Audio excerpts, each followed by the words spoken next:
Welcome to Keith Knight, Don't Tread on Anyone. Dallas police officers mocking Tony Timpa was strategy. Two of the officers involved in the 2016 death of Tony Timpa told Dallas Police Department leaders that they mocked the handcuffed 32-year-old while he was pinned to the ground as part of a strategy to prompt a response from him. Tony Timpa was suffocated by police during an arrest. He screamed, "You are going to kill me," and they did. As he lay dead, they cracked jokes. There were no riots, little coverage. You've never heard his name because, well, we know why.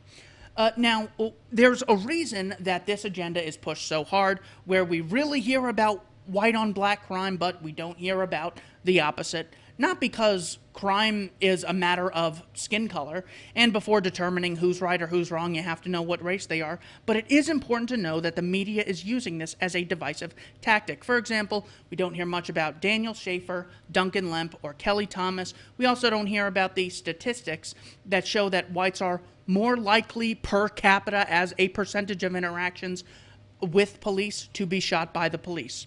Now, in 2019, police killed 41 unarmed people, 9 were black and 19 were white. Shouldn't we at least hear about the 19 white people if this was such a big deal? There were about 1,004 total in 2019. So when you hear about one of these shootings, know that it is the result of them wanting you to hear about it. They have selectively taken, of all the billions of things that happen in the world, they take a couple things and present them to you based on what they believe is important. Granted, I'm doing the same exact thing right now, but we have to recognize it's being done, or we just think that they're just naturally reporting that which is going on, taking the most important stuff, bringing it to our attention.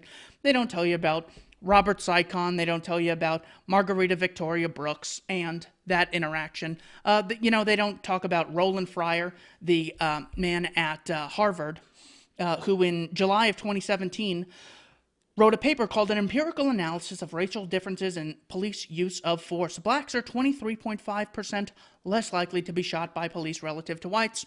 Seldom do we hear about the reverse racism effect. Are cops more hesitant to shoot black than white suspects? That is according to Washington State University. Police are 3 times less likely to shoot unarmed black suspects than unarmed white suspects.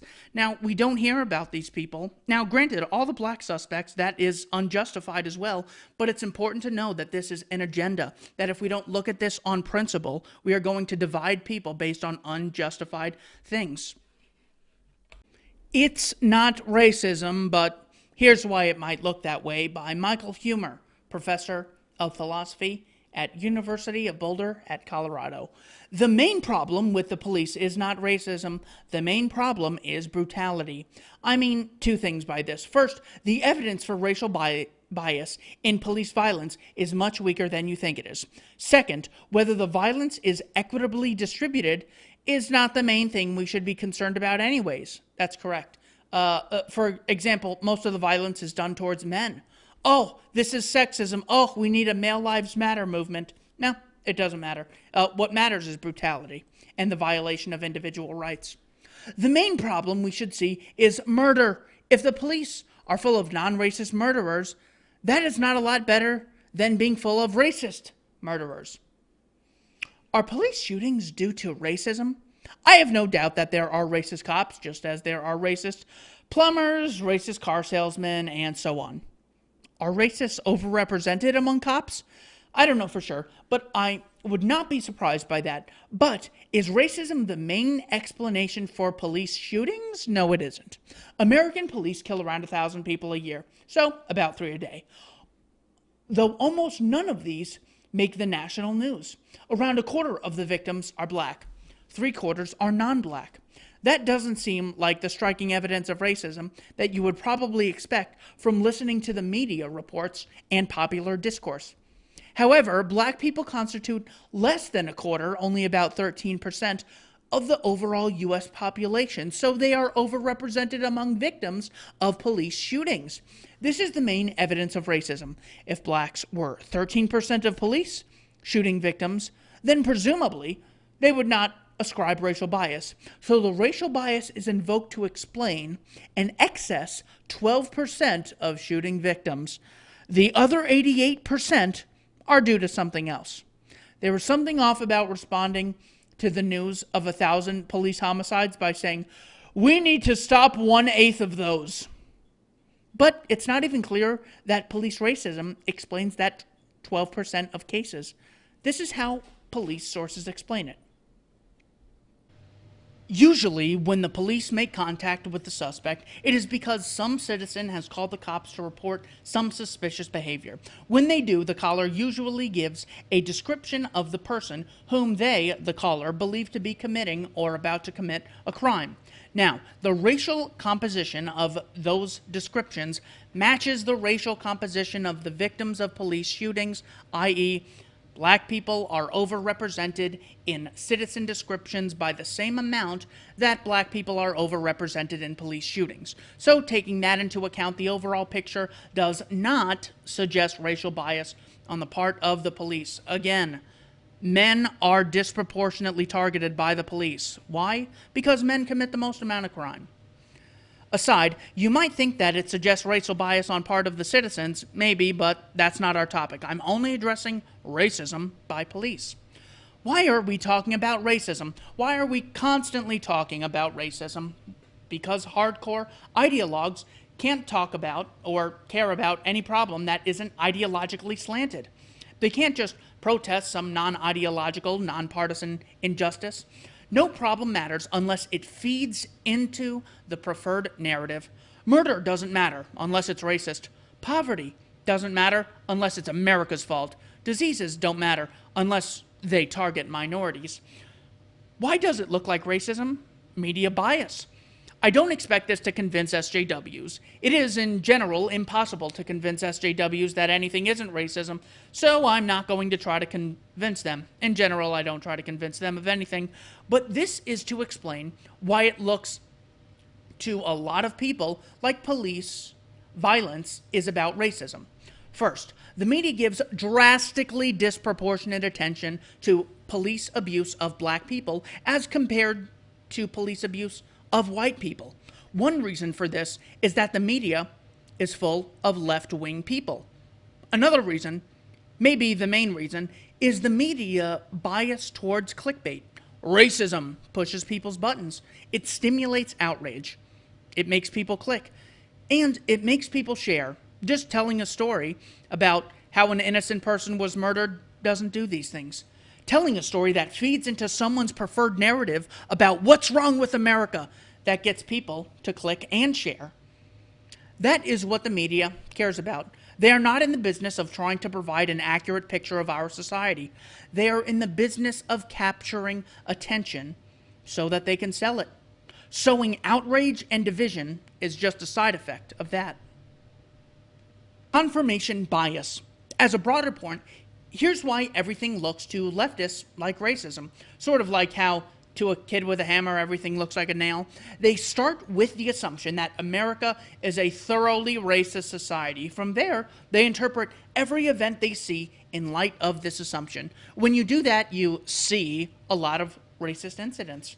You then take all those incidents and feed them back into your belief system as evidence of how America is thoroughly racist. Rinse and repeat. Example. Someone once told me that Star Wars was a racist movie. Evidence for this, Darth Vader, the primary evil character, is dressed in all black. What later occurred to me is that the stormtroopers, also evil, were dressed in all white. Why did my interlocutor take Vader's outfit as confirming that the movie has an anti-black bias, but not take the Stormers' outfits as confirming that the movie has an anti-white bias? I'm sure someone can come up with some rationalization for this, but here's the real question. Because everyone knows to begin with, America is prejudiced against blacks, not against whites. Therefore, the anti-white interpretation just wouldn't occur to us. Or if it did, it would immediately strike us as totally implausible, and we'd forget about it. That's how ideological bias works. You take a general belief and use it to interpret cases, then use those cases to support the belief. This can get you extremely high credences in the general belief. As years go by and you accumulate more and more cases, after a decade of being on a particular political side, the generalizations of your side's ideology will seem absolutely indisputable, as you have mountains and mountains of apparent evidence for them. Changing to a different belief becomes almost impossible, as you would have to change so many other beliefs, which have all been constructed in accordance with these ideological assumptions. That's why it looks to left-wing people as if everything is racism. They hear so many remarks as racist because they already know that racism is pervasive, which they know because they have heard so many racist remarks, and so it becomes basically impossible to change that belief system. Part of it is also motivated by reasoning. People on the left want to see racism because they have constructed an identity for themselves as anti-racists. For more on this, see the link. That identity is only meaningful and emotionally satisfying if racism is a huge problem. So any idea that magnifies the racism of our society feels emotionally satisfying. Anti-racism is pro-racism. So maybe the left overestimates the prevalence of racism. So what? Racism is still a problem, and maybe overestimating it will make people do more to combat it. What's wrong with that? One problem is that the message of the anti-racists are helping keep racism alive. How so? The anti-racists' views are themselves often extremely racist. They basically think that the white race is inferior to other races, a paradigm racist view. Anti-racist activities and intellectuals are working to preserve resentment and hostility towards whites and thus stoke racial tensions. I suspect that it also creates some kind of backlash, that the rise of the alt-right is partly a reaction to the anti-racist left, with all its messages about the evils of white men and so on. Most people, when told that their group is evil, will not just accept that and turn against their own. They will feel obligated to come to the defense of their group. And part of that defense will be to attack rival groups. So the left is strengthening both anti-white racism and, indirectly, anti-black racism. This is correct. When you say, well, whites commit genocide and whites had slavery, that is just intentionally, unnecessarily divisive. It would be like saying Mexicans commit murder. Well, yes, they do, and so does every other race. Why would you pick them out? Let's talk about the principle of murder or slavery or rape or theft, rather than, look at this group did a bad thing. Yeah, all groups did something bad, but the problem is not the race. The problem is the immoral action. So let's look at the principle of that. So, yeah, this is absolutely correct. Anti-racism, so to speak, social justice warrioring creates more racists than, I think Jared Taylor or Richard Spencer ever could. Just the practice of constantly talking about race, whether or not you say one race is superior or inferior, has the effect of making race salient, making people think of their race as their identity, which in turn causes tribal humans to feel a sense of loyalty to their race. The idea of dividing everyone into races and treating someone's race as an essential trait of import is one of the stupidest and most destructive ideas we have ever come up with. The anti-racists say, we have to keep talking about race as long as America remains a racist society. Reply, you're going on about race all the time is keeping it a racist society. There is no way that ever ends if you don't STFU about race at some point. The traditional racists of the past who thought whites were the superior race were very dumb and immoral, so naturally humans pick the most benighted, most racist possible lesson to draw. Oh, traditional racism is wrong, so whites are the inferior race. No, you idiots, races are just arbitrary groupings, no more morally meaningful than groupings by what day of the week one was born. The white race isn't a person and cannot owe anyone anything or be blameworthy or praiseworthy for anything. Each person is a separate individual. Everyone has to be evaluated based on that individual's own actions and no one else's. Yeah, this is really important. If you say, well, it's fine, of course, to have an in-group preference, a peaceful in-group preference. that so long as, it doesn't oppress others or initiate violence against them. Having a preference for your family doesn't oppress other families or your ideological group or your age group or your gender or anything like that. The main issue that you could see with this is, well, whites did this, so whites owe blacks money, or whites owe blacks reparations because 200 years ago, a small percentage of whites enslaved other blacks who are no longer alive. Well, that would be like saying blacks today who are alive owe whites money because of all the black-on-white crime that exists. No, that is collectivist nonsense. And for the same reason we don't put races of people in jail, we should put individuals in jail. We wouldn't punish, masses of individuals for an accident of birth that they share with, a criminal action that they have nothing to do with. The problem with traditional racism was not that it misidentified which races are good and which are bad. The problem was the whole BS of treating individuals as representatives of a race. As early as 1928, the communists declared that the racial differences among our people constituted the weakest and most vulnerable point in our social fabric. By constantly probing and straining at this one spot, they calculated that eventually the cloth could be torn apart and that Americans could be divided, weakened, and perhaps even set against each other in open combat. We mustn't kid ourselves into thinking that the communists have placed their agitators only into the black communities. They're working both sides of the street. They want hatred, violence, and bloodshed between the races, and they don't care how they get it or whom they use, even children if necessary. Here is a book that I think ought to be in every home library. It's entitled Color, Communism, and Common Sense by Manning Johnson. He joined the party as a young man because he honestly believed that the communists were trying to improve the conditions of his people. He was a dedicated communist, and eventually he rose to one of the highest ranks. But after many years, he discovered that instead they were merely planning to use his people in a bloody revolution to destroy America. And when he woke up to this, he dropped out of the party and devoted the rest of his life trying to alert his fellow citizens of all races to the true nature of the Communist Party as he knew it to be from the inside. Manning Johnson said, "Black rebellion was what Moscow wanted. Bloody racial conflict would split America. During the confusion, demoralization and panic would set in. Then finally the Reds say, workers stop work. Many of them seize arms by attacking arsenals. Street fights become frequent. Under the leadership of the Communist Party, the workers organize revolutionary committees to be in command of the uprising. Armed workers seize the principal government offices, invade the residences of the president and his cabinet members, arrest them, declare the old regime abolished, establish their own power." Now, here is a piece of vicious communist propaganda that perhaps some of you have seen. It's called The Crusader.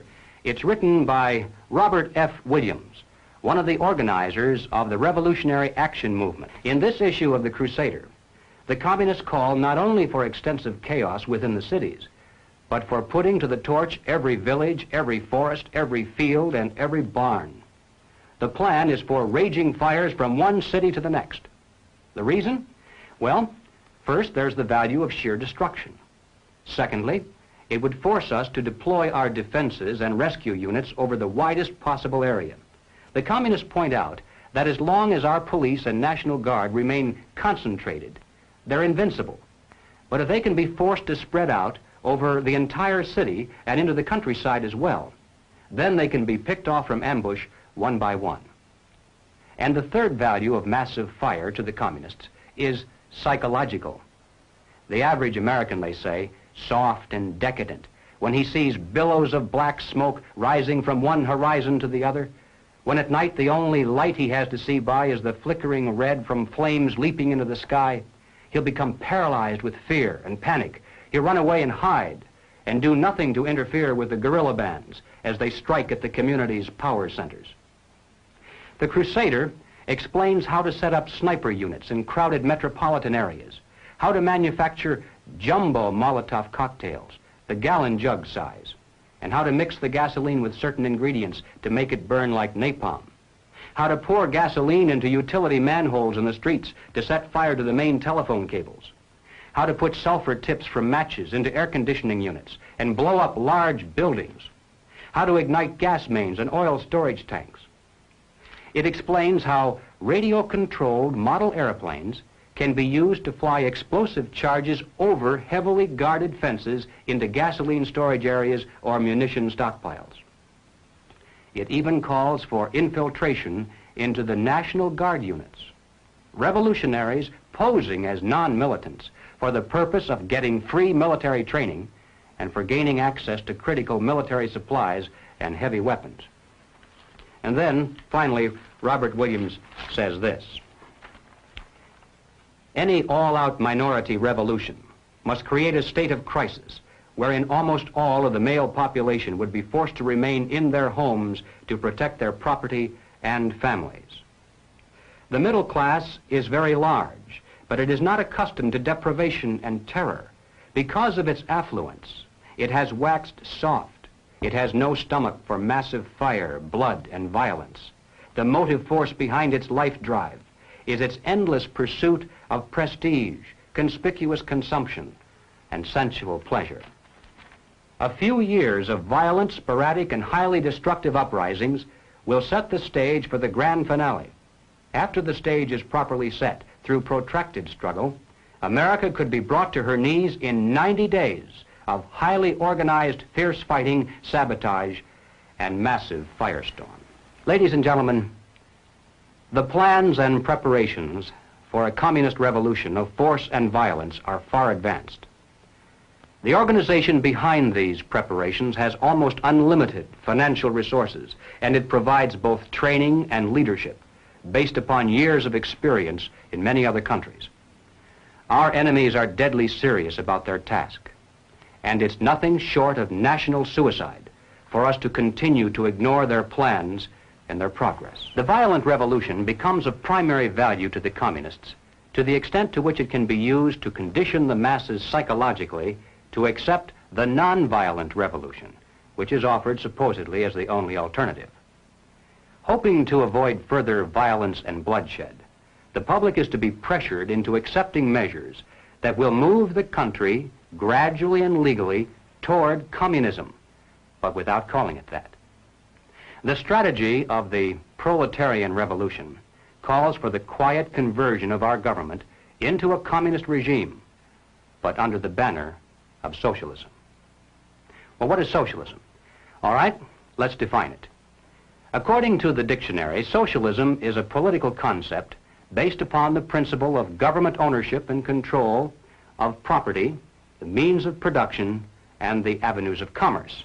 Under socialism, those who run the government, and the communists are confident that in America they eventually will be the ones who do so, those who run the government will know who is to get something and who has to wait, and that represents control over human beings. What has all this to do with the communist revolution in America? Well, ladies and gentlemen, it has everything to do with it, because the building of socialism is the communist revolution in America. It represents the process whereby our country can be moved gradually toward communism without the people even being aware of it. No matter what grievance we may have, real or imagined, no matter what national problems we may face, the communists seize upon these as excuses to build socialism. They have one and only one solution for all problems: more government, and then more and more until it's total government. And forgive me for saying it one more time, total government is communism. Leftists using racial tension as a method of securing power goes back quite a long way. It's referred to as the CPUSA and the Negro question. In this document, it actually refers back to the 60s and the Labor Youth League, LYL. Today we know them as the Young Communist League USA, a communist youth organization in the United States similar to the Students for a Democratic Society. We also have the political life of black communists. So the assumption is one group is oppressed, the masses are oppressed, they must come together and embrace communism. Well, If they're against oppression, they would surely be against a group of people called government having the right to make laws millions of strangers have to follow. They'd be against government having the right to take money by force from complete strangers while so much is wasted and spent on mass murder campaigns. We communists adhere to the fundamental belief that complete and lasting equality of imperialist oppressed nations of peoples can be guaranteed only with the establishment of socialism. So they also don't get the fact that the problem with imperialism and oppression is that it initiates violence against peaceful people. Well, what does communism do? It's defined as the abolition of private property, coercing people and stopping them from making voluntary exchanges. That's slavery. That is a claim of ownership over other people. We own your body. You don't have the right to peacefully act with others. You're part of a collective, or you might not be benefiting a certain demographic. We have other documents: Black Like Mao, Red China, and Black Revolution. This is the era of Mao Zedong. The era of world revolution and the African American struggle for liberation is a part of an invincible worldwide movement. Chairman Mao was the first leader to elevate our people's struggle to the fold of the world revolution. Robert Williams, 1967. So the claim is people are currently very, very poorly mistreated. So mistreated that it is systemic, institutionalized, built into the fabric of this society. So it's not conversations that are going to change something so big. Only a really big government that is super duper powerful is going to be able to change something like this. There is a history of the Communist Party infiltrating Black America and using them as a tool to stroke racial division. Well, who can stop this racial division? Well, we certainly need someone who the communists have already trained. It actually goes even back further to 1933 in a pamphlet titled Communism and the Negro, going back also to people like William Z. Foster. The communist position on the Negro question, along with William L. Patterson. It's a long document, so I won't get into all the details, but at one point it says, at the beginning of this period, the Negro people broke with the Republican Party after 65 years of support and turned to the Roosevelt New Deal. Even though, if you're looking for, somewhere that is not racist, why would you choose Roosevelt, who is putting people in concentration camps by the tens of thousands based on their race? So this was not a principled move. This was a propaganda tool used by the statist left, the donkey cult and the elephant cult, constantly fighting over who is going to support them by using other people's money, of course. It goes on to say, during World War II, 1 million Negro servicemen and millions in war factories and on the home front gave us unstintingly to win the war against the fascist Axis, despite the continual national oppression, Jim Crowism, and insults placed in their way. See, again, if it was a principled movement, they'd say, well, there was a draft, an all-male draft. We need to liberate men from the all-male oppressive draft. This is forced labor. I mean, I don't know what would be worse, being forced to pick cotton or being forced to fight in a war that FDR got us into because of the Export Control Act of 1940, intentionally used to get Japan to commit an overt act of war, as I cite in Henry Stimson's diary from George Morgenstern's book, Pearl Harbor, the Story of the Secret War, and in Robert Stinnett's work, Day of Deceit, where he cites a document titled the McCullum Memo. So again, this is not a principled movement. See, they take a good position, but give you a totally unjustified response. It is the equivalent of saying Saddam is an evil man. That is true. Saddam is an oppressive dictator. Okay, also true. And that's why we need to go in there, bomb civilians, and use white phosphorus, kill tons of people, displace many more, and create civil wars that last decades. Whoa. Well, that's a non sequitur. So yes, they're right about black oppression in America, but it's unjustified with what they do right afterwards. So pointing out an unjust situation does not therefore mean that whatever your solution is, quote unquote solution, is therefore also justified. I also think that it might, I think of a lot of things. The first thing I think is that we actually do have an ideological frame. Myself and Alicia in particular are trained organizers. We are trained Marxists. We are super versed on sort of ideological theories. And I think that what we really try to do is build a movement that could be utilized by many, many Black folk